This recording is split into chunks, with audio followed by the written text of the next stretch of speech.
warahmatullahi wabarakatuh. Bismillahirrahmanirrahim. Innal hamdalillah nahmaduhu wa nasta'inuhu wa nastaghfiruh wa na'udzu billahi min shururi anfusina wa sayyiati a'malina. Man yahdihillahu fala mudilla lahu wa man yudlil fala hadiya lahu.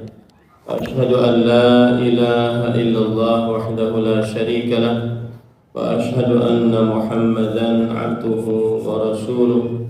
Ya ayyuhalladzina amanu taqullaha haqqa tuqatih wa la tamutunna illa wa antum muslimun.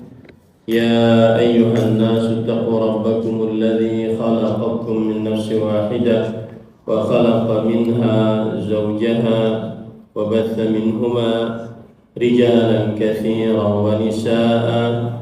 Wattaqullaha alladzi tasaaluna bihi wal arham innallaha kana 'alaykum raqiba. Ya ayyuhalladzina amanu taqullaha wa qulu qawlan sadida yuslih lakum a'malakum wa yaghfir lakum dhunubakum wa man yuti'illaha wa rasulahu faqad faza fawzan 'azima. Amma ba'd, fa inna asdaqal hadits kitabullah wa ahsanal hadi hadi Muhammadin sallallahu alaihi wa ala alihi wasallam wa syarrul umuri muhdatsatuha wa kullu muhdatsatin bid'ah wa kullu bid'atin dhalalah wa kullu dhalalatin finnar. Alhamdulillah, kita bersyukur pada Allah Subhanahu wa taala pada hari ini, hari Rabu malam Kamis, malam yang ke-16 dari bulan Allah Al-Muharram 1448 Hijriah, bertepatan dengan 1 Juli 2026. Kita dimudahkan oleh Allah Subhanahu wa taala untuk duduk bersama kembali di Masjid Imam Syafi'i Banjarmasin, Kalimantan Selatan, dalam sebuah kajian rutin membaca kitab Ushulul Iman fi Dhawil Kitabi was Sunnah, pokok-pokok keimanan dalam cahaya Al-Quran dan Sunnah, yang ditulis oleh beberapa Syekh Fadil Syekh Abdul Razak bin Abdul Muhsin dan Fadil Syekh Ibrahim bin Amir Ar-Ruhaili dan Fadil Syekh Saleh bin Sa'ad As-Suhaimi hafizahullah ta'ala. Salawat dan salam semoga selalu Allah berikan kepada Nabi kita Muhammad sallallahu alaihi wa ala alihi wasallam, pada keluarga beliau, para sahabat, serta orang-orang yang mengikuti beliau sampai hari kiamat kelak. Dengan nama-nama Allah yang husna dan sifat-sifat yang ulia, kita berdoa, Allahumma inna nas'aluka ilman nafi'an wa rizqan tayyiban wa amalan mutaqabbala. Allahumma amin. Pada kesempatan kali ini kita masih di dalam Al-Babu Tsani, Baqiyatu Arkanil Iman, rukun-rukun yang tersisa dari rukun iman, dan masih kita di dalam Al-Faslu Tsalits, Al-Iman bir Rusul, pasal yang ketiga, beriman kepada para Rasul alaihi wassalatu wassalam. Dan pada malam ini kita memulai pembahasan yang baru, yaitu Al-Mabhathur Rabi', ma yajibu alaina nahwa Rasul alaihi wassalatu wassalam. Nah,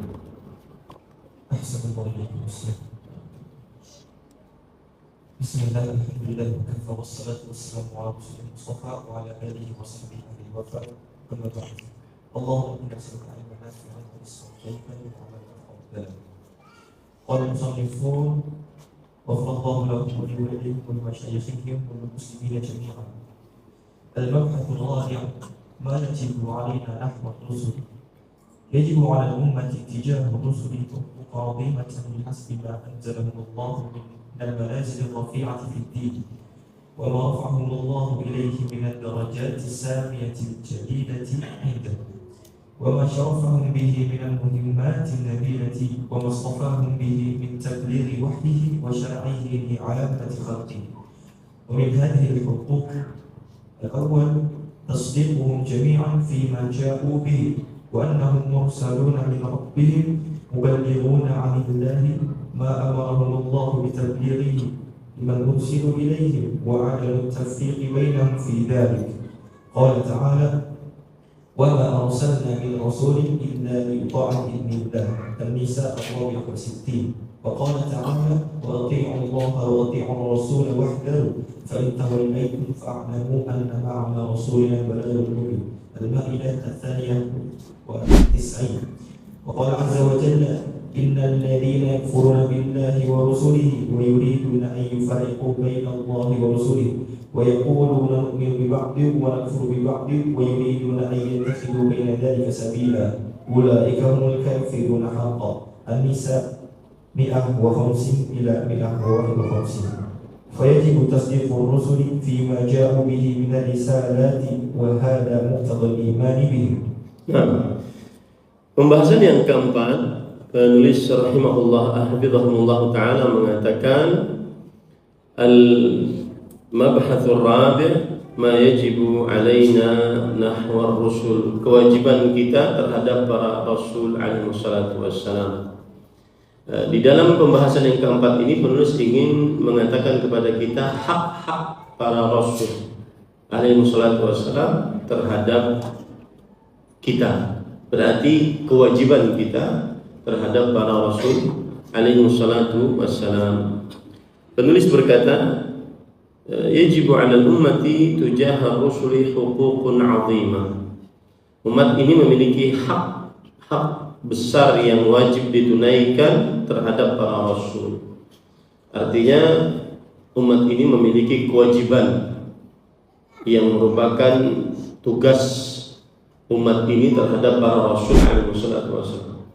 Dan tugas itu adalah hak para rasul alaihi wassalatu wassalam.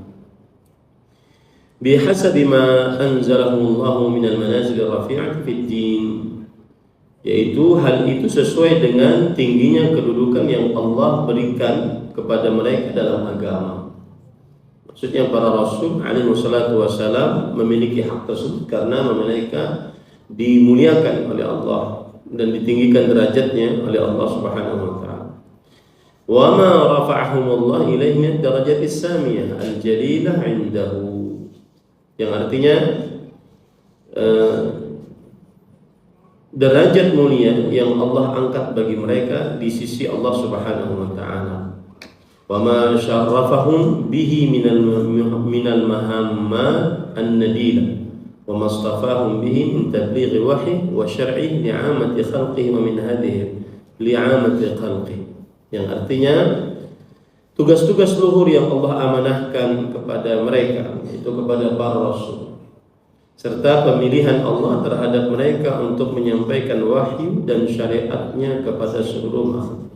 Jadi yang dimaksud oleh penulis di dalam hal ini adalah bahwa di dalam pembahasan ini penulis menjelaskan bahwa para rasul alaihi wassalatu wassalam memiliki hak. Dan kita para umatnya wajib menunaikan hak tersebut.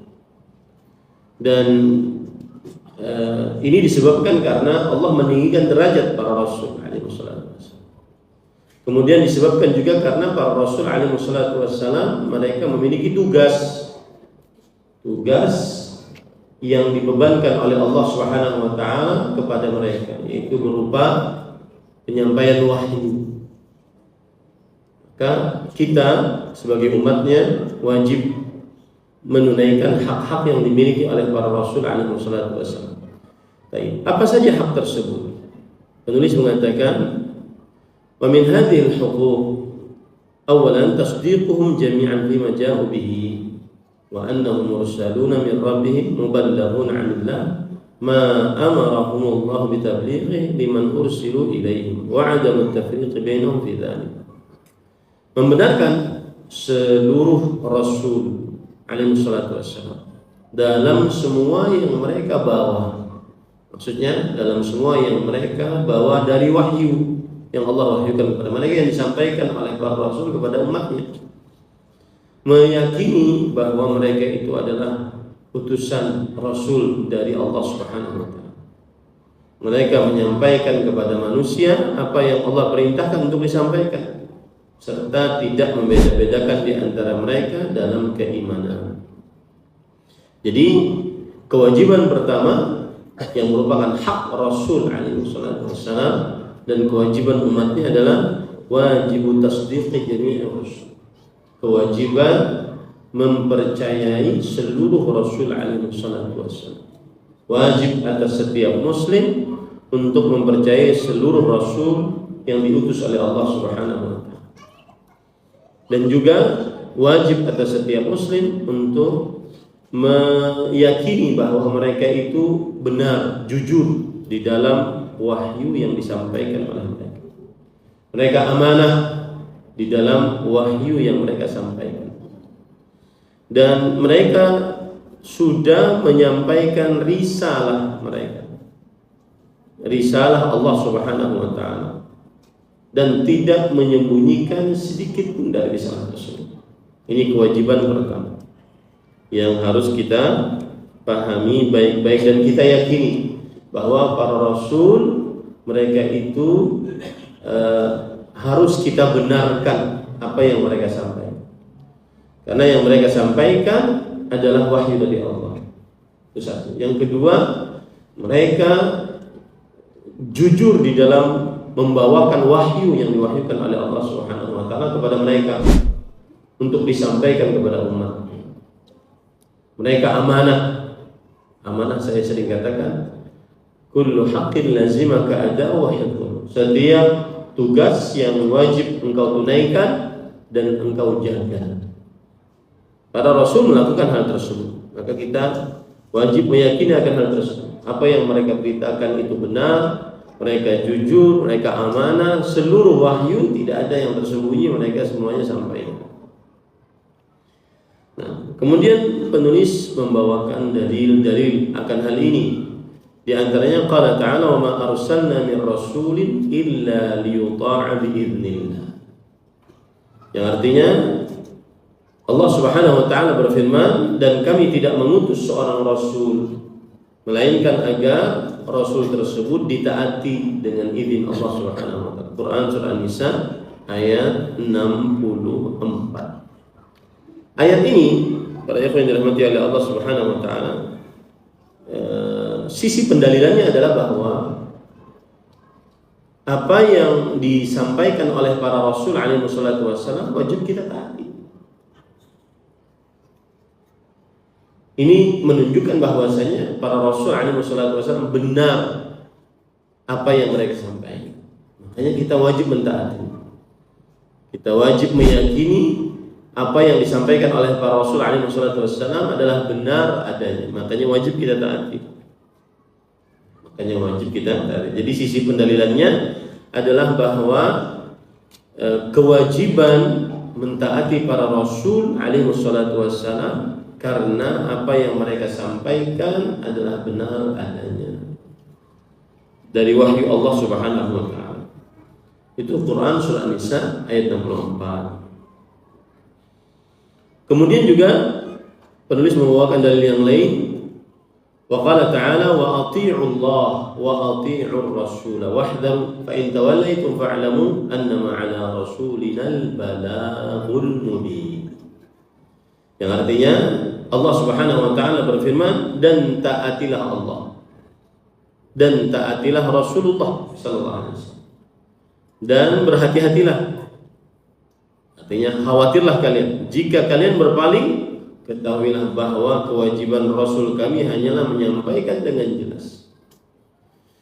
Quran surah Al-Maidah ayat 92. Ayat ini sisi pendalilannya adalah bahwa Rasulullah sallallahu alaihi wasallam wajib kita percayai apa yang beliau sampaikan.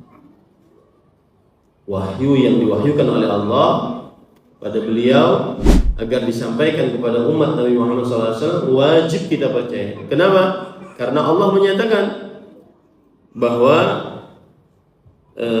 wa ma fa'lamu annama 'ala rasulil balaghul mubin. Ketahuilah bahwa tugas Rasul kami menyampaikan dengan jelas.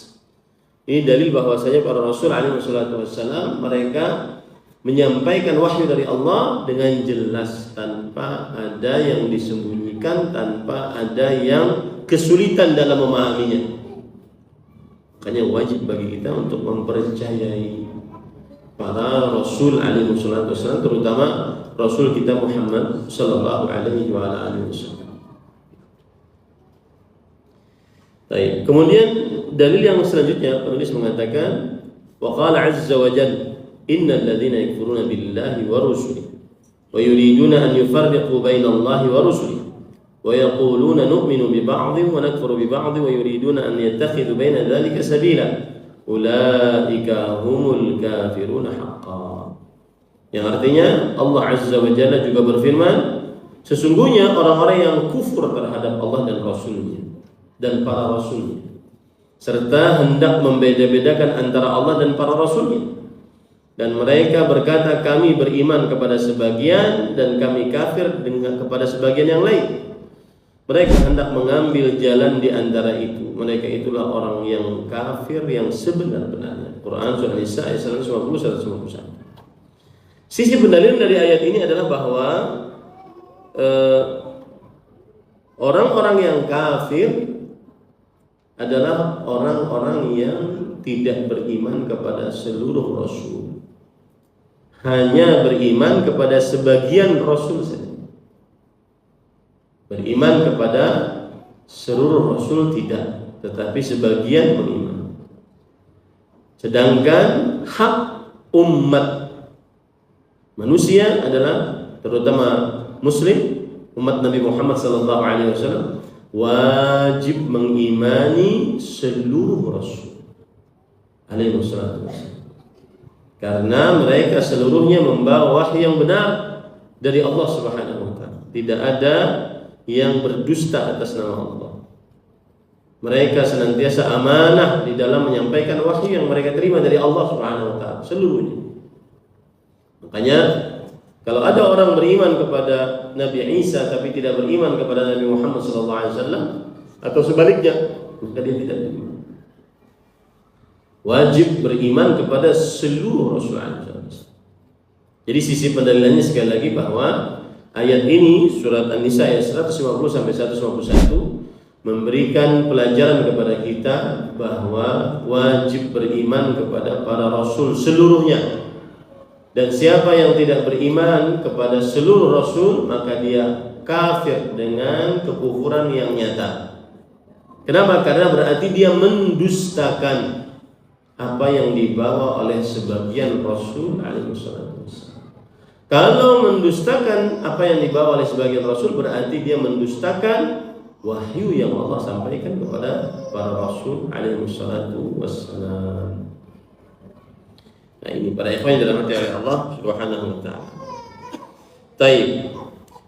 Saya tambahkan dalil bahwa kenapa kita wajib mempercayai seluruh Rasul. Apa yang mereka kabarkan, apa yang mereka wahyukan, baik itu berupa tauhid, baik itu berupa halal haram, baik itu berupa kisah-kisah terdahulu ataupun yang akan datang, kita wajib mempercayainya. Karena Allah berfirman dalam surah Al-A'raf ayat 43, ini tidak disebutkan oleh penulis, laqad ja'at rusul rabbina bil haqq. Sungguh telah datang Rasul Rabb kami dengan kebenaran. Ini dalil menunjukkan bahwa hak para Rasul, kewajiban kita sebagai umatnya mempercayai apa saja yang diberitakan oleh Rasulullah SAW. Baik itu berupa tauhid, atau berupa halal haram, atau berupa kisah-kisah para orang-orang terdahulu ataupun yang akan. Karena para Rasul alaihi wassalam datang dengan kebenaran. Dalil yang lain juga surat Al-Jin ayat 28. Ini tambahan dalil bahwa wajib bagi kita umat Muhammad sallallahu alaihi wasallam mempercayai apa yang diberitakan oleh para rasul alaihi wasallam. Liya'lama an qad ablaghu risalati rabbih, agar dia mengetahui bahwa para rasul seluruhnya sudah menyampaikan risalah-risalah Rabb mereka. Jadi sekali lagi, siapa saja yang mendustakan seorang rasul berarti dia sudah mendustakan seluruh rasul yang diutus oleh Allah Subhanahu wa taala. Atau boleh dikatakan berarti dia sudah mendustakan risalah secara umum kepada yang diturunkan oleh Allah Subhanahu wa taala kepada para rasul alaihi wasallam. Makanya kaum Nabi Nuh mendustakan Nabi Nuh saja. Tetapi kenapa Allah mengatakan mereka mendustakan para rasul? Allah berfirman dalam surat Asy-Syu'ara ayat 105. Kadzabat qaum Nuhin mursalin. Kaum Nabi Nuh telah mendustakan para rasul. Padahal yang mereka dustakan hanya siapa? Hanya Nabi Nuh saja. Kenapa disebut kaum Nabi Nuh mendustakan seluruh rasul? Karena tadi siapa yang mendustakan salah seorang rasul berarti dia sudah mendustakan jenis wahyu yang disampaikan oleh Allah kepada para rasul. Disitulah dia akhirnya dinamakan mendustakan seluruh rasul alaihi salatu wassalam. Maka ini hati-hati para ikhwan yang dirahmati oleh Allah Subhanahu wa taala. Kemudian juga di dalam paragraf ini kita ambil pelajaran bahwa salah satu hak para rasul dan kewajiban kita umat tidak boleh membeda-bedakan antara seorang rasul dengan rasul yang lainnya dalam pokok keimanan. Makanya kita mengatakan beriman kepada para rasul, bukan hanya Nabi Muhammad SAW. Salah satu rukun iman adalah al-imanu bir rusul alaihi wassalam. Beriman kepada para rasul alaihi wassalam. Jadi orang-orang beriman itu mengimani seluruh rasul. Siapa yang diketahui namanya dan siapa yang belum diketahui namanya, kita mengimani seluruhnya. Dan kita tidak mengatakan kita mengimani sebagian, kufur kepada sebagian yang lain. Tidak. Kita mengimani Nabi Musa, kufur terhadap Nabi Isa. Tidak. Kita mengimani Nabi Isa, kufur terhadap Nabi Muhammad SAW. Tidak. Maka Allah berfirman dalam Al-Quran surah Al-Baqarah ayat 285, la nufarriqu baina ahadin min rusul. Kita tidak membeda-bedakan di antara seorang pun dari para rasul alaihi wassalatu wassalam. Ini bukan berarti bahwa para rasul itu sama dalam syariatnya ataupun sama dalam kedudukannya, tidak. Mereka berbeda-beda syariatnya, mereka berbeda-beda kedudukannya, ketinggiannya di sisi Allah Subhanahu wa taala. Tetapi kita umatnya mengimani seluruh rasul yang ditulis oleh Allah, yang diutus oleh Allah Subhanahu dan meyakini bahwa Allah membedakan kedudukan mereka sebagian di atas sebagian yang lain. Sebagaimana firman Allah Subhanahu wa taala dalam Al-Qur'an yaitu surat Al-Baqarah ayat 253, tilka rusulu faddalna ba'dahum 'ala ba'd. Itulah para rasul yang kami muliakan sebagian di atas sebagian yang lain. Kemudian juga salah satu hal yang patut kita perhatikan dari apa yang sudah kita baca tadi adalah ini nanti setelah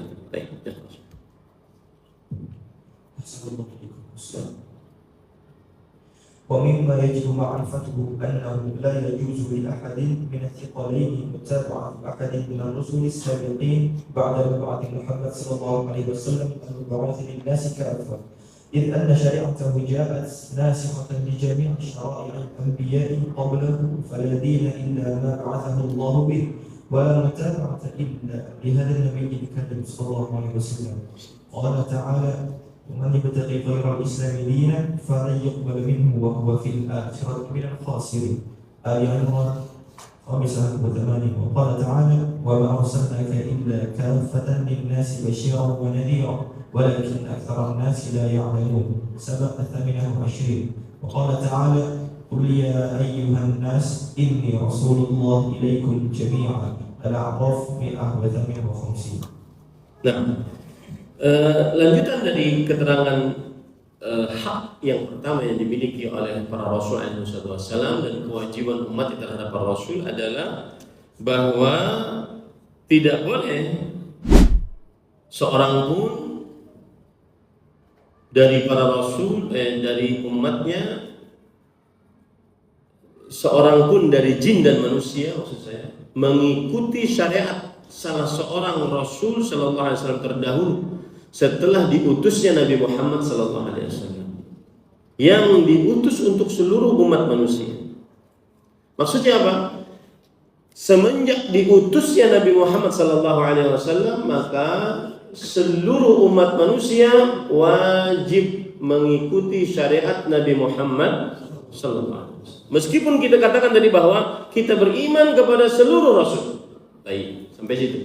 Tetapi semenjak diutusnya Nabi Muhammad sallallahu alaihi wasallam kepada seluruh umat manusia, maka kewajiban kita hanya mengikuti syariat Nabi Muhammad sallallahu alaihi wasallam. Kenapa demikian? Penulis mengatakan sebab syariat Nabi Muhammad sallallahu alaihi wasallam datang menghapus syariat para rasul, para nabi sebelumnya. Makanya penulis mengatakan maka tidak ada agama yang diterima selain agama yang dibawa oleh Nabi Muhammad SAW. Tidak ada tuntunan yang wajib diikuti selain tuntunan dari Nabi Muhammad SAW yang mulia, salawatullah wassalamuhu wa barakatuhu alaihi. Nah, ini salah satu hak yang pertama yang berkaitan dengan kewajiban umatnya terhadap para Rasul alaihi wasallam. Semenjak diutusnya Nabi Muhammad sallallahu alaihi wasallam, maka wajib bagi kita hanya mengikuti syariat Nabi Muhammad sallallahu alaihi wasallam. Kemudian penulis membawakan dalil surat Ali Imran ayat 85. Yang artinya barang siapa yang mencari agama di sini maksudnya adalah amalan. Karena ad-din itu banyak maknanya di dalam agama Islam. Kalau kita baca Al-Quran misalkan Maliki Yaumiddin, Raja pada hari ad-din. Ad-din yang dimaksud ini al-jaza wal hisab, pemberian ganjaran, terjadinya hisab. Kemudian ada lagi kata ad-din, inna ad-dina 'indallahi al-Islam. Sesungguhnya ad-din yang diridhai oleh Allah adalah Islam. Ad-din yang dimaksud di sini adalah al-i'tiqad, keyakinan. Ada lagi Allah berfirman ini dalam surah Ali Imran ayat 85, "Wa man yabtaghi ghairal islami dinan." Siapa yang mencari agama selain Islam. Agama yang dimaksud di sini adalah amalan. Siapa yang mencari amalan selain Islam, falan yuqbal min, maka tidak akan pernah diterima darinya. Tidak akan pernah diterima amalannya. Ya. Amalan yang diterima adalah Islam yang dibawa oleh Nabi Muhammad sallallahu alaihi wasallam. Wa fil akhirati minal khasirin, dan dia di akhirat termasuk orang-orang yang merugi. Nah, jadi sisi pendalilan dari surat Ali Imran ayat 85 bahwa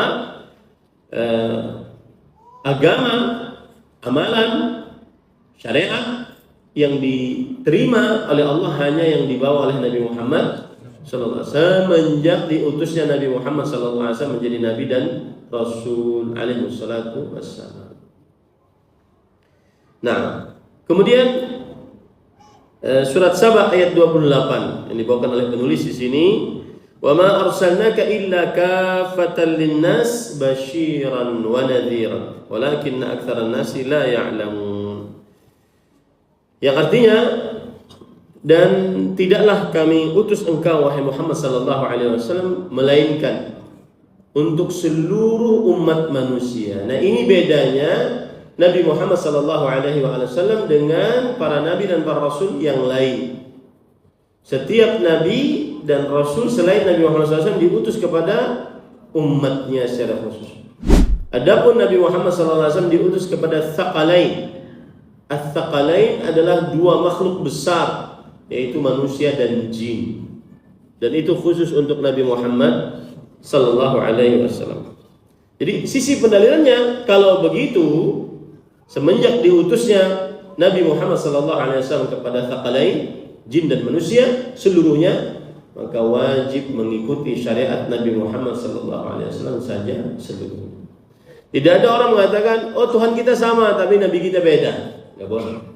Semenjak diutusnya Nabi Muhammad SAW, maka wajib bagi kita hanya mengikuti syariat Nabi Muhammad SAW.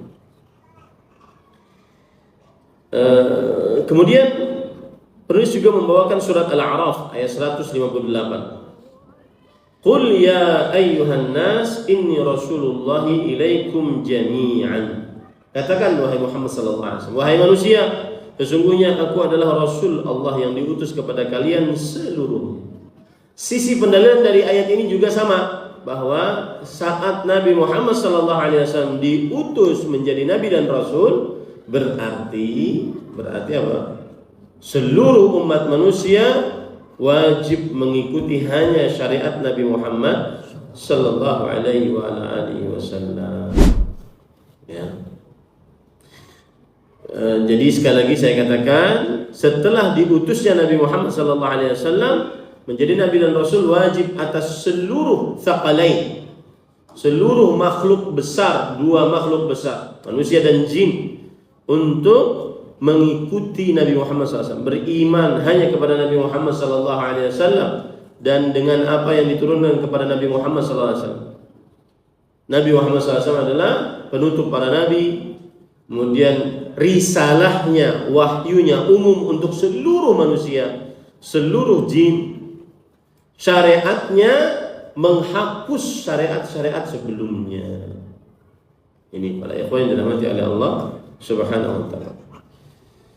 Ada hadis yang tidak dibawakan oleh penulis dalam akan hal ini, yaitu hadis riwayat Muslim. Rasul sallallahu alaihi wasallam bersabda, "Walladzi nafsu Muhammadin biyadihi, la yasma'u bi ahad min hadhihi al-ummah yahudiyyun wala nasrani, thumma yamutu wa lam yu'min billadzi ursiltu bihi illa kana min ashabin nar." Demi jiwa Muhammad sallallahu alaihi wasallam yang berada di tangannya, tidaklah mendengar aku seorang pun dari umat ini. Umat ini maksudnya Yahudi, Nasrani, umat manusia. Jadi para ulama menjelaskan umat itu ada dua, ummatud da'wah dan umat ijabah. Karena nanti akan ada pertanyaan, Ustaz, kenapa disebut di dalam hadis ini umat ini? Apakah orang kafir juga umat Nabi Muhammad SAW? Kita katakan iya. Yahudi, Nasrani umat Nabi Muhammad SAW? Kita katakan iya. Tetapi disebut dengan ummatud da'wah, umat yang didakwahi. Adapun yang masuk Islam, beriman kepada Allah, kepada Rasul sallallahu alaihi wasallam, maka disebut dengan umat istijabah, umat yang menerima dakwah Nabi Muhammad sallallahu alaihi wasallam. Jadi Nabi Muhammad sallallahu alaihi wasallam, Yahudi, Nasrani, orang-orang kafir seluruhnya, orang musyrik, itu umat Nabi Muhammad SAW, tetapi umat dakwah. Umat apa? Umat dakwah. Makanya disebutkan dalam hadis ini, tidaklah mendengarku seorang pun dari umat ini, baik itu Yahudi atau Nasrani. Yahudi dan Nasrani disebut sebagai umat Nabi Muhammad SAW, tetapi disebut dengan umat dakwah, umat yang didakwahi. Adapun yang beriman kepada Nabi Muhammad SAW disebut dengan umat ijabah atau istijabah. Kemudian meninggal dan belum beriman dengan apa yang aku diutus dengannya, melainkan ia akan menjadi penghuni neraka. Ini juga hadis yang menunjukkan bahwasanya wajib untuk beriman kepada Nabi Muhammad SAW dan bersyariat hanya dengan syariat Nabi Muhammad SAW.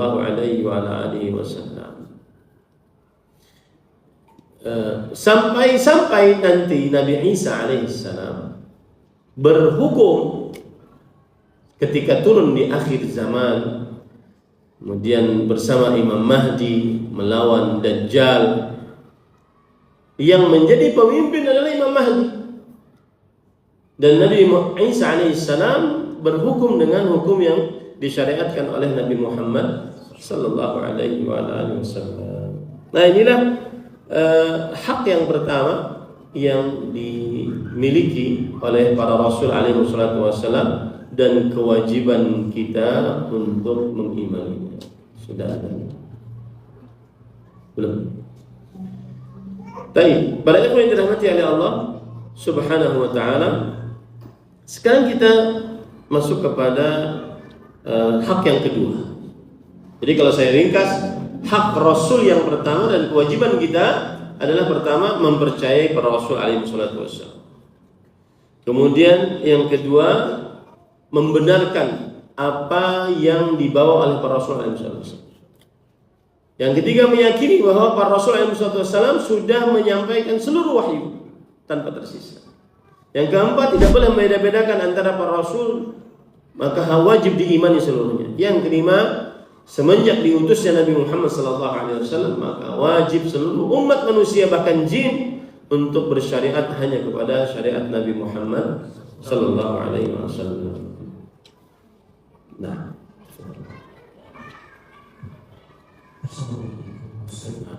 ثانيا موالاتهم جميعا ومحبتهم والحذر من بغضهم وعداوتهم.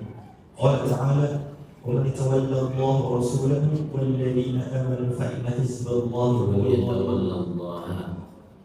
ومن يتولى الله ورسوله والذين آمنوا فإن حزب الله هم الغالبون. المائدة 56. وقال تعالى: والمؤمنون والمؤمنات بعضهم أولياء بعض. التوبة 71.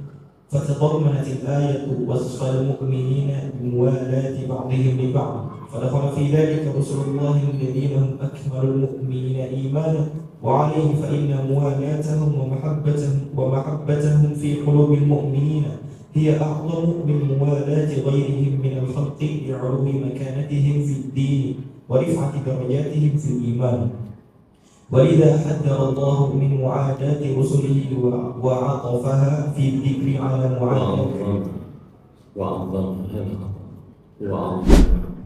وعظمها في الذكر على معاداة الله وملائكته، وقارن بينهما في العقوبة والجزاء.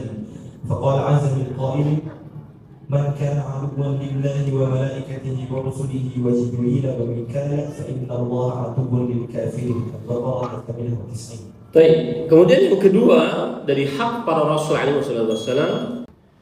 Baik, para ikhwan yang dirahmati oleh Allah Subhanahu wa taala, sebelum saya masuk kepada hak yang kedua, ada tambahan yang ingin saya sampaikan di sini dari perkataan-perkataan para ulama tentang wajibnya mempercayai apa saja yang diberitakan oleh para Rasul alaihi wasallam.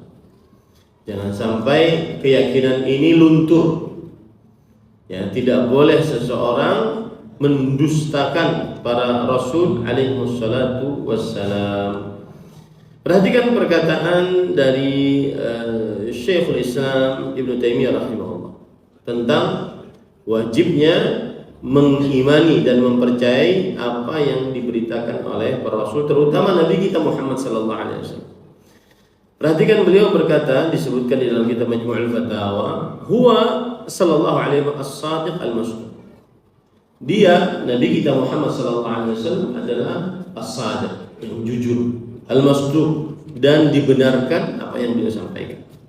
Al-mubayyin lin-nas, yang menjelaskan kepada manusia, ma nuzila ilaihim, al-muballighu li risalati rabbihim, yang menjelaskan kepada manusia apa saja yang diturunkan kepada mereka, yang menyampaikan risalah dari Rabb mereka. Al-mukhatibu lahum bilisanin arabiyyin mubin, yang berbicara kepada mereka dengan bahasa Arab yang jelas. Allah berfirman dalam surat Ibrahim ayat 4, "Wa ma arsalna min rasul illa bilisani qaumihi liyubayyana lahum." Tidaklah kami utus seorang rasul pun melainkan kami utus dengan lisan kaumnya supaya mereka menjelaskan kepada kaumnya. Nah, Ini juga sebab mengapa kita wajib mempercayai apa yang diberitakan oleh para Rasul alaihi wasallam. Karena mereka berbicara dengan bahasa kaumnya. Nabi Muhammad SAW diutus kepada orang Arab, maka beliau orang yang paling fasih dalam berbahasa. Surah Az-Zukhruf ayat 3 misalnya. Inna ja'alnahu Qur'anan Arabiyyan la'allakum ta'qilun. Sesungguhnya kami jadikan Al-Quran dalam bahasa Arab agar kalian memahaminya. Ini juga dalil wajibnya mempercayai apa yang diberitakan oleh Nabi kita Muhammad sallallahu alaihi wasallam. Karena bahasa Arab bisa dipahami. Kemudian juga surat Ibrahim ayat 4.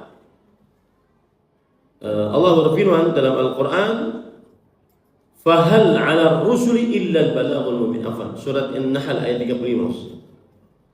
Maka apakah tidak ada kewajiban atas para rasul kecuali menyampaikan dengan penyampaian yang jelas? Menunjukkan bahwasanya para rasul alaihi wasallam menyampaikan dengan keterangan yang jelas, dan itu membuktikan bahwa kita wajib mengimani apa saja yang diberitakan oleh Rasul sallallahu alaihi wasallam. Nah, bahkan para ikhwan yang dirahmati oleh Allah, para Rasul alaihi wasallam sudah mengambil perjanjian kepada Allah agar mereka menjelaskan kepada umatnya dan tidak menyembunyikan sedikit pun dari umatnya. Itu sudah mereka ambil perjanjian dari Allah Subhanahu wa taala. Quran surat Ali Imran ayat 187 menjelaskan akan hal itu. Wa id akhadallahu mitsaqal ladzina utul kitab la tubayyinunnahu lin-nas wa la taktumunah.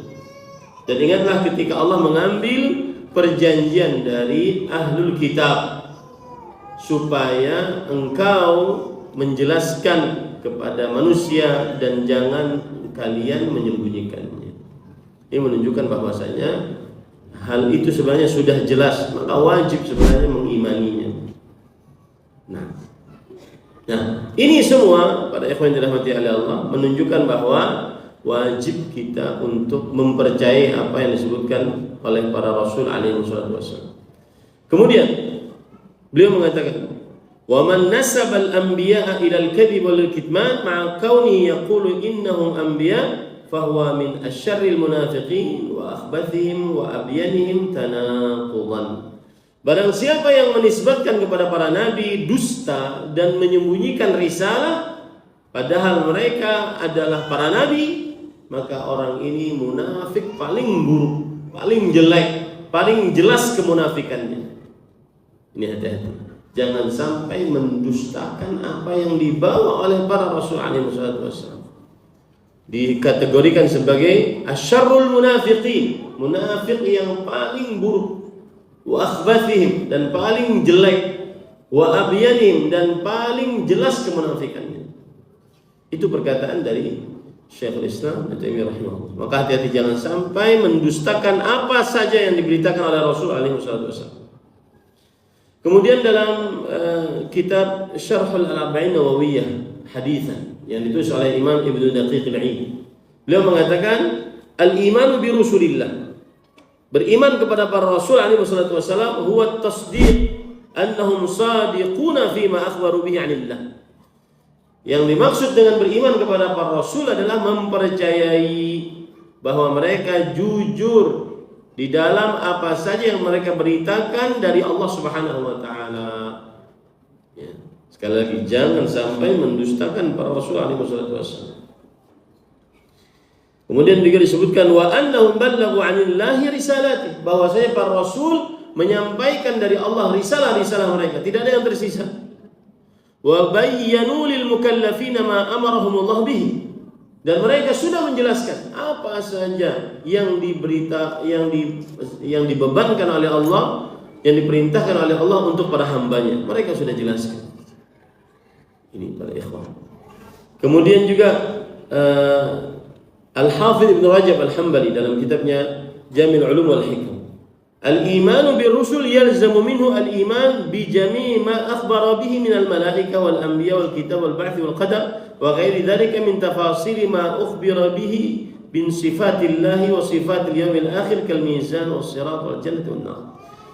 Kalau orang beriman kepada para rasul, maka lazim baginya beriman dengan seluruh apa yang diberitakan oleh para rasul SAW.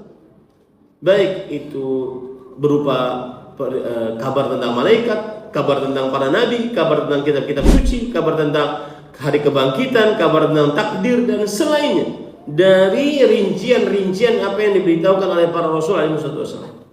Wajib kita mengimani berupa sifat-sifat Allah, sifat-sifat hari kiamat, seperti adanya timbangan, adanya jalan di atas sirat, adanya surga neraka, maka wajib bagi kita. Tidak boleh mendustakan itu sedikit. Ini berkata Al-Hafidh Ibnu Rajab. Berkata lagi Al-Hafidh Ibnu Hajar Al-Asqalani rahimahullah dalam kitabnya Fathul Bari. Al-iman bil rusul at-tasdiq bi annahum sadiquna fi ma akhbaru bihi 'anillah.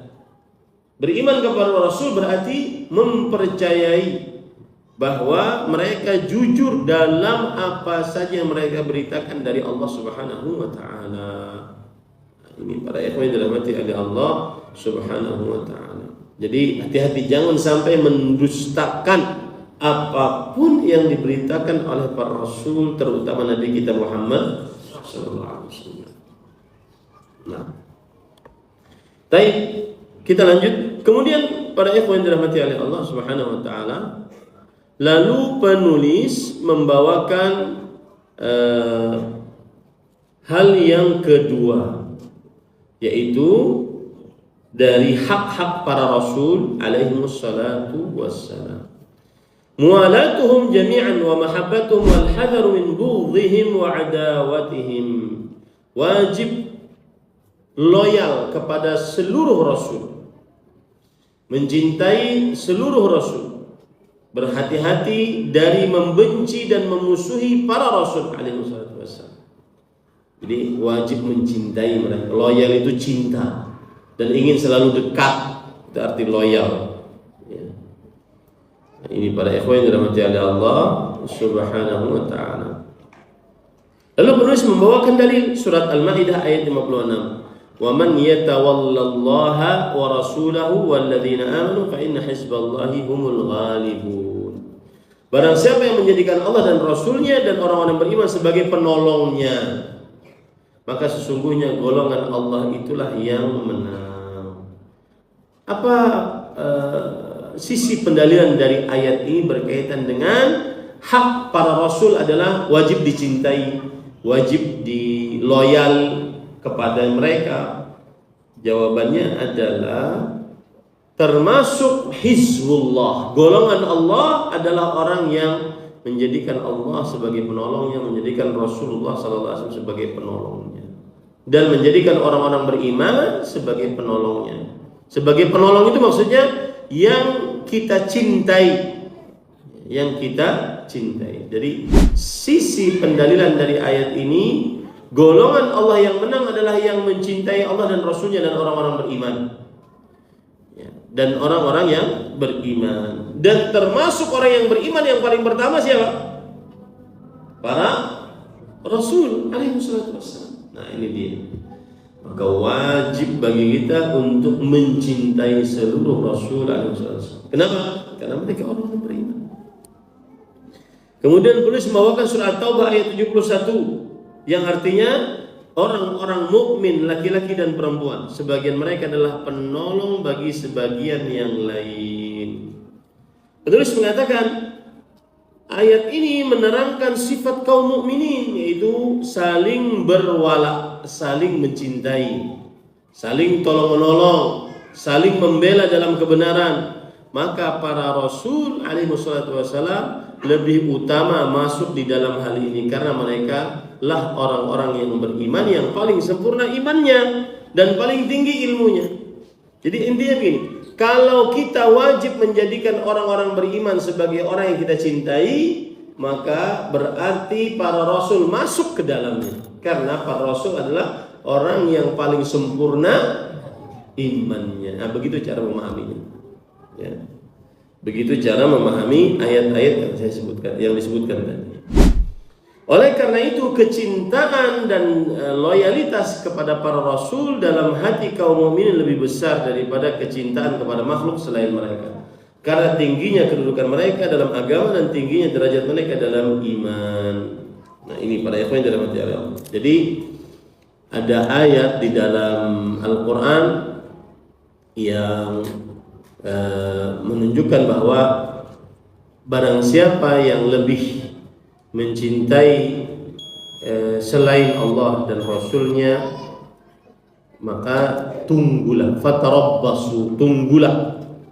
Ayat ini para ulama mengatakan ayat yang paling keras ancamannya di dalam Al-Quran, karena Allah Subhanahu wa Ta'ala tidak menyebutkan siksa bagi orang-orang yang lebih mengedepankan cintanya daripada Allah dan Rasulnya kepada selain Allah dan Rasulnya. Allah berfirman dalam surat At-Taubah ayat 24. Coba perhatikan ayatnya. Qul in kana aba'ukum wa abna'ukum wa ikhwanukum wa azwajukum wa ashiratukum wa amwalun iqtaraftumuha wa tijaratun takhshawna kasadaha wa masakinu tardawnaha ahabba ilaykum minallahi wa rasuli wa jihadin fi sabili fatarabbasu hatta ya'ti Allah bi amrihi. Katakan wahai Muhammad, jika orang tua kalian, anak kalian, saudara kalian, istri kalian, kerabat kalian, 5 manusia, harta yang kalian kumpulkan, perniagaan yang kalian khawatir kerugiannya, tempat tinggal yang kalian sangat sukai, 3 harta benda, 5 manusia. Jika mereka ini lebih kalian cintai daripada Allah dan Rasulnya, dan lebih kalian cintai daripada berjihad di jalan Allah, maka tunggulah. Kata tunggulah di sini, ya, ini menunjukkan, kata para ulama, hadhil ayat syadidah la tura ashadda minha. Ayat ini ancamannya sangat keras, tidak pernah ada Allah mengancam yang lebih keras daripada ayat ini. Untuk siapa ancamannya? Bagi yang lebih mendahulukan cinta kepada 8 perkara ini, 5 manusia, 3 harta benda, dibandingkan cinta kepada Allah dan Rasul. Kenapa ayat ini ancamannya keras? Karena Allah tidak menyebutkan apa yang diancamkan. Tunggulah sampai Allah datang dengan kiamatnya. Nah, baik, kemudian penulis mengatakan, para ikhwan yang dirahmati oleh Allah Subhanahu wa Ta'ala,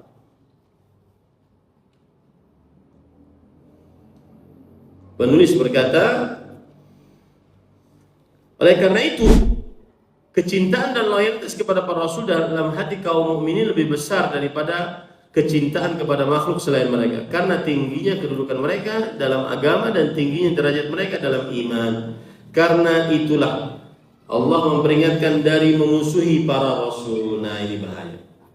Kalau kita diperintahkan untuk mencintai para rasul, maka berarti kita dilarang dan sangat dilarang untuk memusuhi para rasul alaihi wasallam. Bahkan Allah menyebutkannya bersamaan dengan memusuhi Allah dan para malaikat. Siapa yang memusuhi para rasul berarti dia sama dengan memusuhi Allah dan para malaikatnya, serta menghubungkan semuanya dalam ancaman dan hukuman. Artinya hukumannya sama.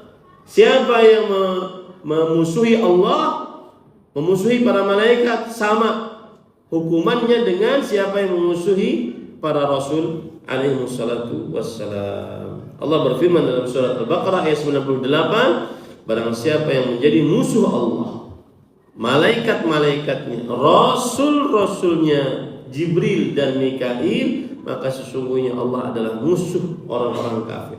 Sisi pendalilan dari ayat ini, yang memusuhi para rasul disebut kafir. Sisi pendalilan dari ayat ini juga bahwa wajib mencintai para rasul alaihi wasallam. Kenapa? Siapa yang memusuhi para rasul berarti dia telah memusuhi Allah dan para malaikatnya alaihi wasallam. Nah, alhamdulillah selesai pembicaraan kita tentang hak rasul yang ketiga. Hak rasul yang ketiga. Saya bacakan perkataan-perkataan para ulama tentang yang kedua ini, yang kedua maksud saya tadi, yaitu cinta loyal kepada para rasul alaihi wasallam. Lihat, perhatikan baik-baik perkataan Syekhul Islam dalam kitab Majmu'ul Fatawa. amara bimuwalatihim. Allah memerintahkan seluruh umat manusia untuk loyal, cinta, mengunggulkan para rasul alaihi wasallam. Wal muwalatu taqtadil muwafaqah wal mutaba'ah. Dan yang namanya muwalat, loyal, itu mengkonsekuensikan pengikutan. Jadi kalau engkau merasa cinta kepada Rasul, maka wajib mengikuti para Rasul.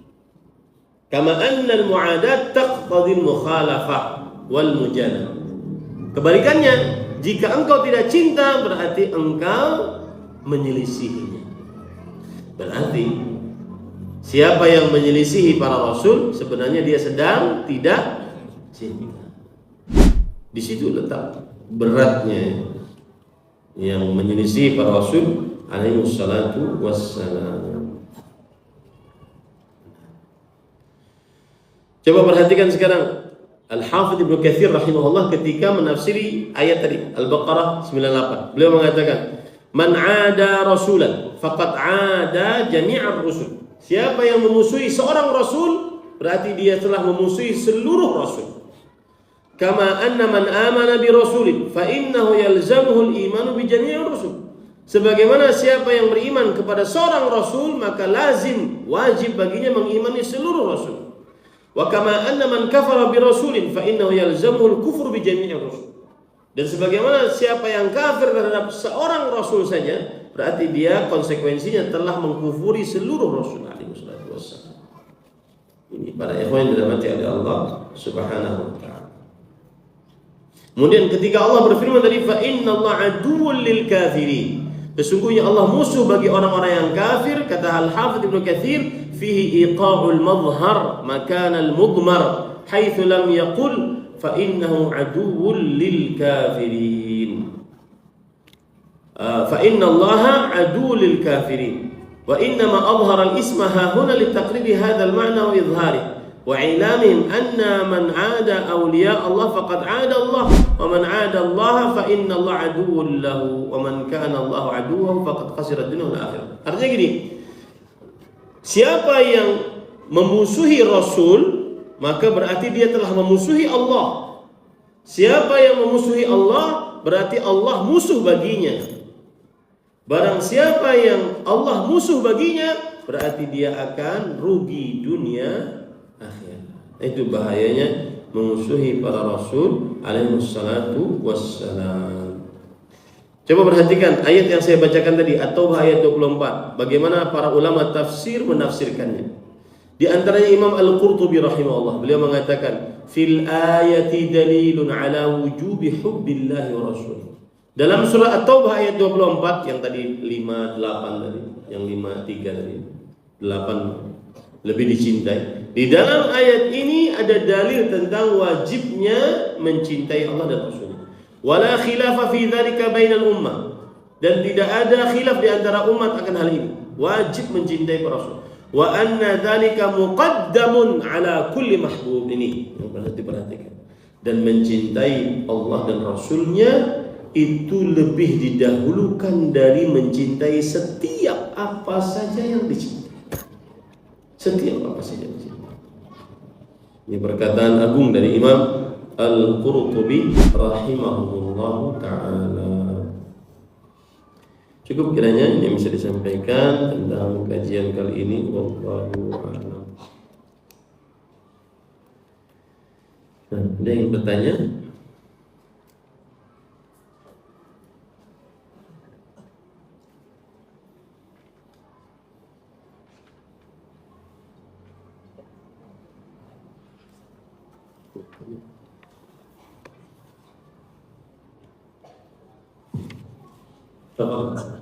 Bismillah. Pertanyaannya bagaimana sholat yang tidak khusyuk, apakah dia apakah dosa itu mempengaruhi sholat kita sehingga sholat kita tidak khusyuk? Nah, itu pertanyaannya. Apakah dosa itu mempengaruhi kekhusyuan sholat? Jawabannya iya.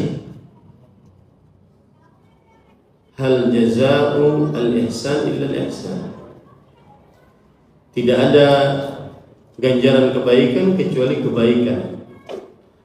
Pemahaman baliknya juga tidak ada balasan atas keburukan kecuali keburukan. Dan itu hukuman bagi orang yang bermaksiat. Jadi ada kisah Al-Hasan Al-Basri rahimahullah didatangi oleh seseorang. Kemudian orang ini bertanya, "Ya Al-Imam, wahai Imam, asaitullaha wa lam ara iqaban min Allah." Aku sering bermaksiat kepada Allah, tapi aku tidak melihat hukuman Allah yang ada pada diri. Aku sehat saja, rezeki lancar saja, kemudian hidup lapang saja. Maka Imam Al-Hasan Al-Basri rahimahullah berkata, iqabullah ta'ala minha alla tastaldad bitilawatil Quran wa bi salatika ila Allah. Yang artinya salah satu hukuman dari Allah Subhanahu wa taala atas maksiatmu adalah saat engkau tidak khusyuk di dalam salat ini. Saat engkau kehilangan kesempatan untuk membaca Al-Quran. Saat engkau kehilangan kelezatan membaca Al-Quran. Saat engkau tidak berzikir, saat engkau tidak berdoa, itu hukuman dari Allah Subhanahu wa taala. Maka salah satu hukuman dari Allah atas maksiat yang seseorang lakukan adalah dia tidak khusyuk saat sholatnya. Dan ada perkataan ulama salaf juga, "Lau khasha'a al-qalbu la khasha'atil jawarih." Kalau seandainya qalbu itu tenang, maka niscaya anggota tubuhnya juga akan tenang. Dan qalbu menjadi tidak tenang apabila rusak dengan maksiat. Maka benar perkataan siapa yang tidak khusyuk, maka salah satu penyebabnya, bukan semuanya, salah satu penyebabnya adalah maksiat yang dia lakukan. Wallahu a'lam. Ada lagi?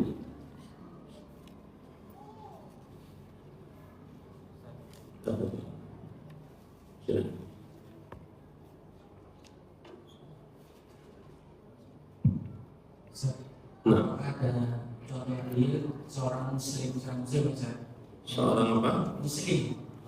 Kalau misalnya non muslim tidak mencintai Rasulullah kan biasanya mereka demikian. Namun ketika kita dituntut juga mencintai para rasul lainnya, apakah ada contoh yang orang muslim itu tidak cinta kepada rasul lainnya, misalnya ada muslim kemudian benci sama Nabi Musa, saya nggak pernah dengar gitu. Maksudnya apakah memang itu memungkinkan terjadi gitu? Ketika antum berkata tidak pernah dengar, bukan berarti tidak pernah terjadi. Artinya banyak aja yang mencontohkan seperti itu, yang menghina Nabi Musa, menghina Nabi Isa. Kaum Yahudi menghina Nabi Musa. Iya, banyak saja menghina Nabi Isa. Kalau orang Muslim benar-benar orang Muslim, maka dia tidak akan pernah menghina para Rasul alaihi wasallam. Karena keyakinan seorang Muslim, dia wajib menghormati, mengimani seluruh Rasul alaihi wasallam.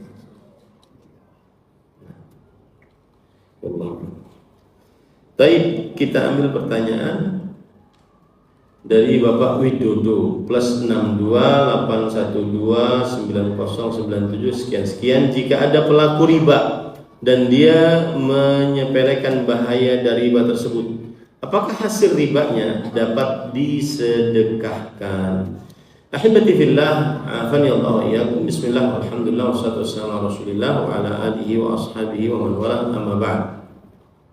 Riba adalah dosa besar dan diharamkan oleh Allah dalam Al-Quran. Allah berfirman, wa ahallallahu al-bai'a wa harrama riba. Allah telah menghalalkan jual beli dan mengharamkan riba. Ini dalil yang tegas bahwa Allah mengharamkan riba. Dan di sana dalil-dalil yang tegas yang juga menunjukkan bahwa riba adalah dosa besar, di antaranya dilaknat oleh Allah Subhanahu wa ta'ala, Allahu akila riba wa mukilahu wa syahidaihi wa katibahu wa qalahum sawa. Allah melaknat para memakan harta riba, yang memberi makan harta riba, dua saksinya dan juga penulisnya.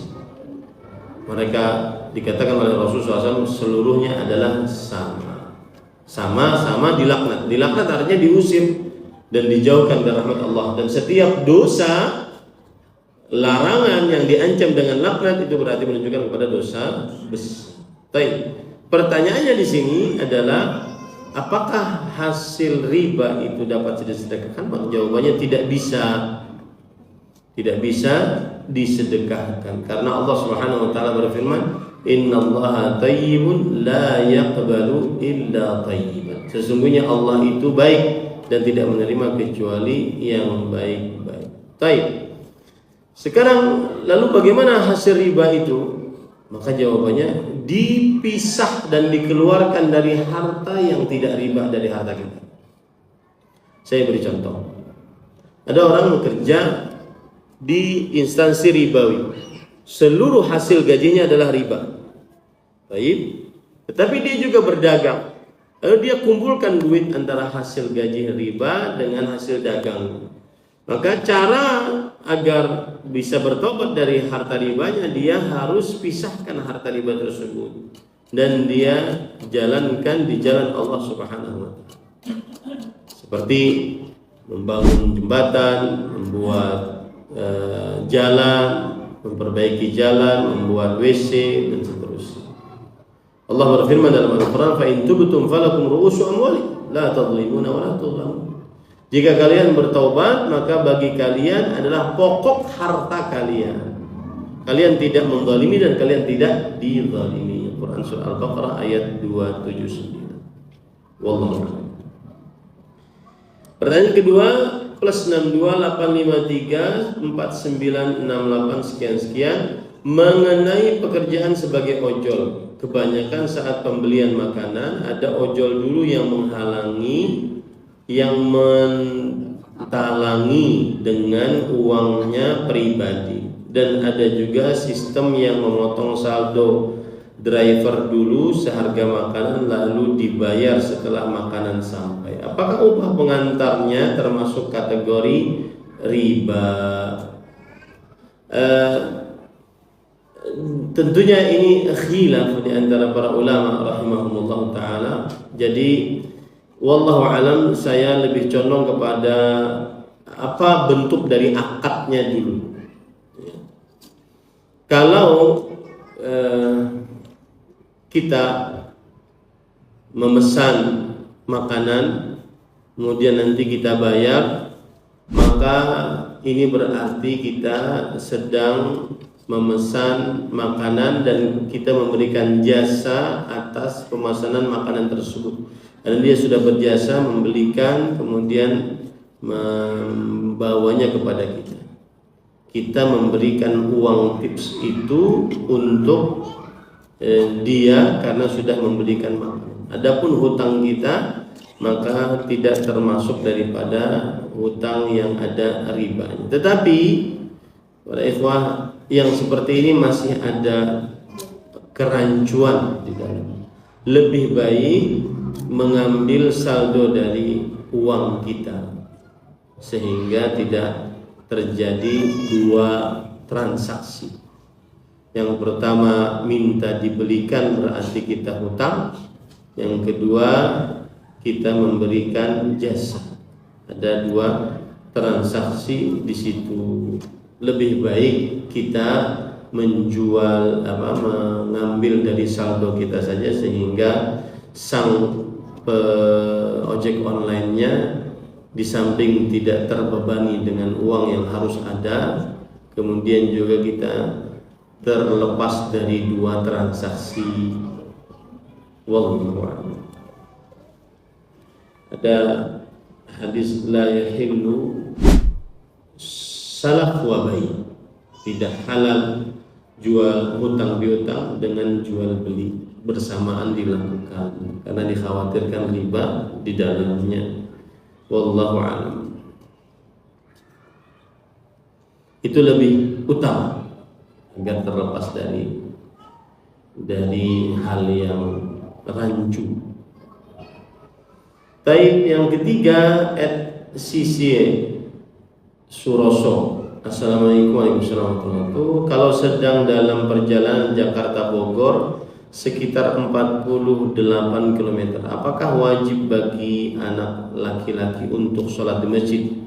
Kalau tempat camping tidak ada masjid yang dekat, bagaimana? Maka jawabannya pada ikhwan yang dirahmati oleh Allah Subhanahu wa taala, musafir pada asalnya tidak wajib menghadiri sholat Jumat. Ia cukup melaksanakan sholat zuhur dan boleh mengqasarnya apabila memenuhi syarat safar.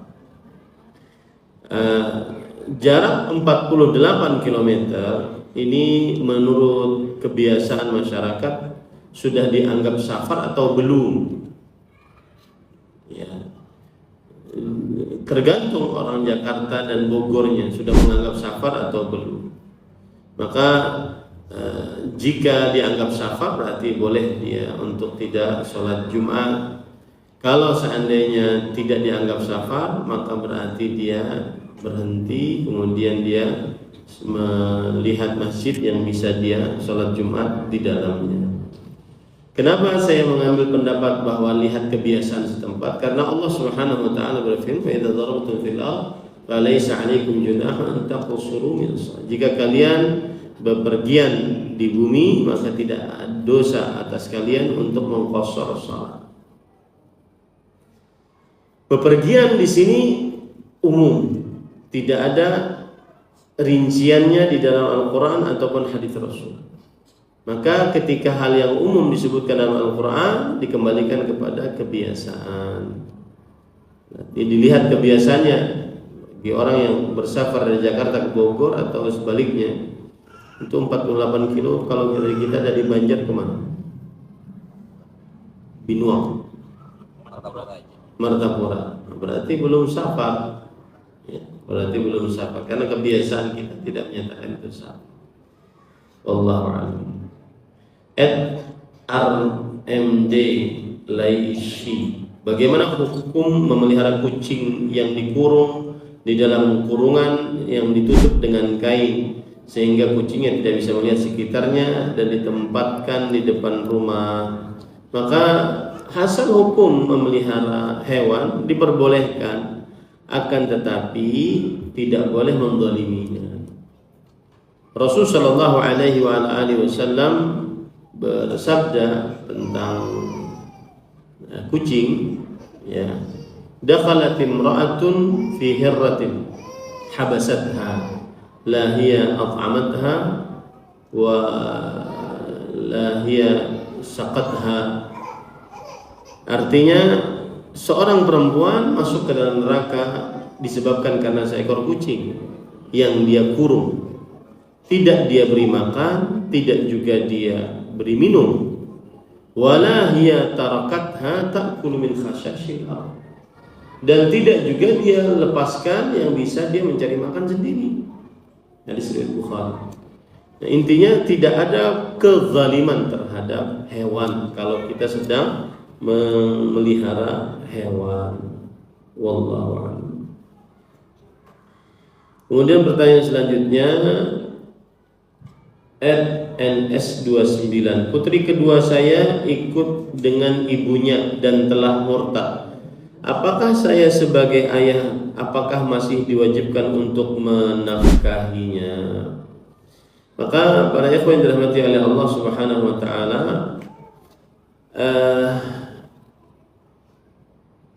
masalah ini harus dibedakan antara apakah anaknya masih kecil atau sudah dewasa. Kalau perempuan, apakah anaknya belum menikah atau sudah menikah? Maka bila anak masih kecil dan belum menikah, kalau anak perempuan, maka wajib tetap ayahnya menafkahinya meskipun dia kafir. Karena seorang ayah wajib menafkahi anak. Ya, wa 'alal mauludi rizquhunna wa kiswatuhunna.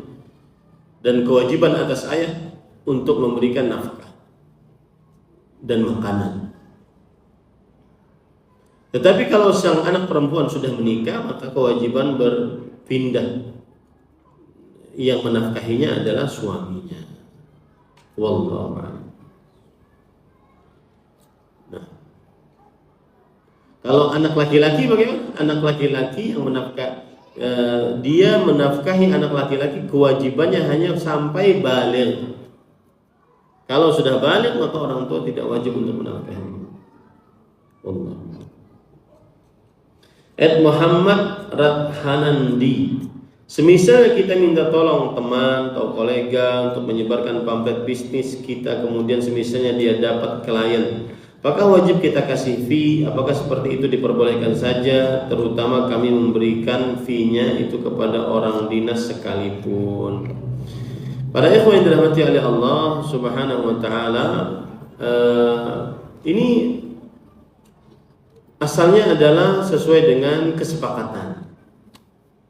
Apabila kita berkata kepada teman kita, bila Anda berhasil membawa pelanggan yang membeli produk kami, maka Anda akan dapat komisi sekian-sekian.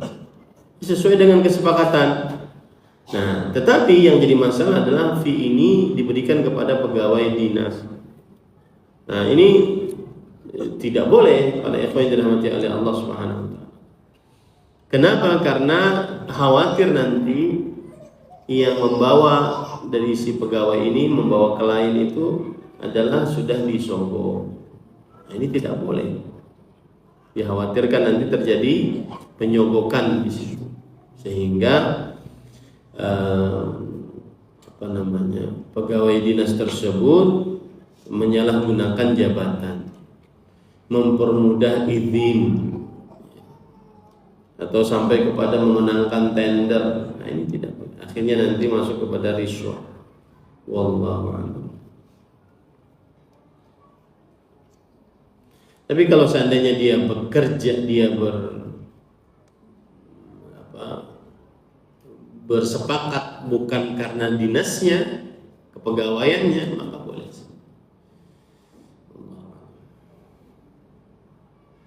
Wahyu _ Cakra 21. Yang pertama mengenai sujud sahwi yang dilakukan sebelum salam dan sujud sahwi yang dilakukan setelah salam. Dari kedua sujud di atas, apakah ada contoh keadaan yang menyebabkan melakukan sujud sahwi sebelum salam dan sesudah salam? Dan yang kedua, apakah ketika kita sholat zuhur 4 rakaat tetapi imam lupa dan menambah menjadi 5 rakaat dan berdiri, apakah makmum ikut berdiri, dan apakah sujud sahwinya dilakukan sebelum salam atau sesudah salam? Maka jawabannya, sujud sahwi sebelum salam biasanya karena ketinggalan kewajiban, seperti duduk tasyahud awal, ketinggalan kewajiban, maka dilakukan sebelum salam. Sedangkan sujud sahwi setelah salam biasanya karena kelebihan rakaat, maka dilakukan setelah salam. Taib. Kalau seandainya imamnya 4 rakaat, imamnya sholat zuhur, tapi kemudian dia bangun rakaat kelima, maka makmum tidak boleh mengikutinya jika yakin bahwa imam tersebut 5 rakaat. Tidak boleh, harus diingatkan. Kalau imamnya kekeh, saya 4 rakaat kok, maka pada saat itu si makmum dia tetap duduk, karena dia al-yaqin la yazul bisyak, keyakinan tidak hilang dengan keraguan-keraguan. Dia yakin imamnya salah, tidak boleh dia ikuti imam. Kita mengikuti imam kalau imamnya tidak salah. Innama ju'ilal imamu liyu'tamma bih. Imam itu dijadikan untuk diikuti kalau tidak salah. Kalau salah tidak boleh diikuti.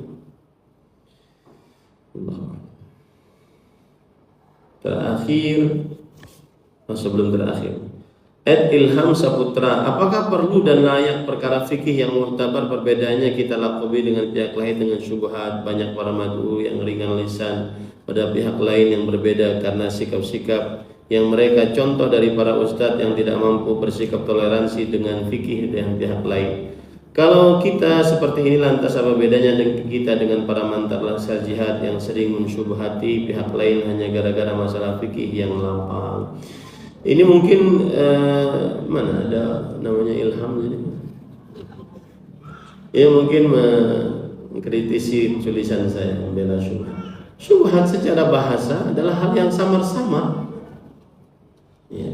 Ente mau ganti dengan argumentasi juga boleh, mau dengan tanggapan juga boleh, mau dengan alasan juga boleh. Syubhat hal yang samar-samar.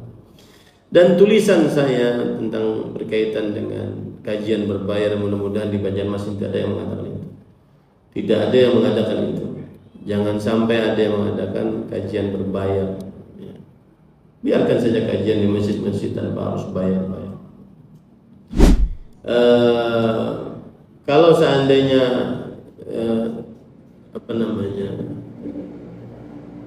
syubhat adalah perkara yang samar-samar. Mereka mengira bahwa hal tersebut dibolehkan ataupun tidak mengganggu dakwah. Itu sangat mengganggu dakwah. Sangat mengganggu dakwah. Dijauhi.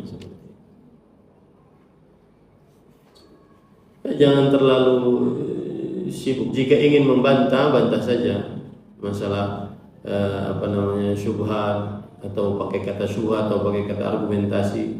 Jika ingin bantah, bantah saja.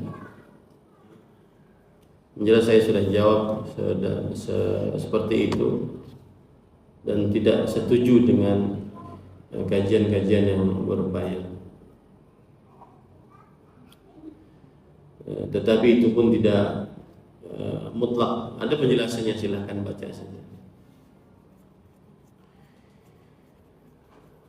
Nah, plus 62853 sekian saya baru diterima bekerja sebagai sales QRIS di aplikasi ojol. Setelah di training ternyata ada fitur pinjaman berbunga, tapi kerjaan saya hanya memasarkan QRIS-nya saja. Apakah boleh tetap bekerja di sana, Ustaz? Maka jawabannya, selama tidak berkaitan dengan perbungaan maka tidak mengapa. Tetapi jika ada yang lebih halal, maka itu lebih afdal untuk dikerjakan atau diambil. Ini banyak yang belum sempat jawab karena waktu. Jadi sekali lagi para ikhwan, tidak semua perbedaan fikih boleh diperlakukan sama. Ada perbedaan-perbedaan yang muktabar, ada perbedaan-perbedaan ulama yang dibangun di atas dalil, kaidah bahasa Arab, perbedaan dalam memahami nas dan yang lain-lain. Yang jelas, jika ada perbedaan, kembalikan kepada Allah dan Rasul-Nya.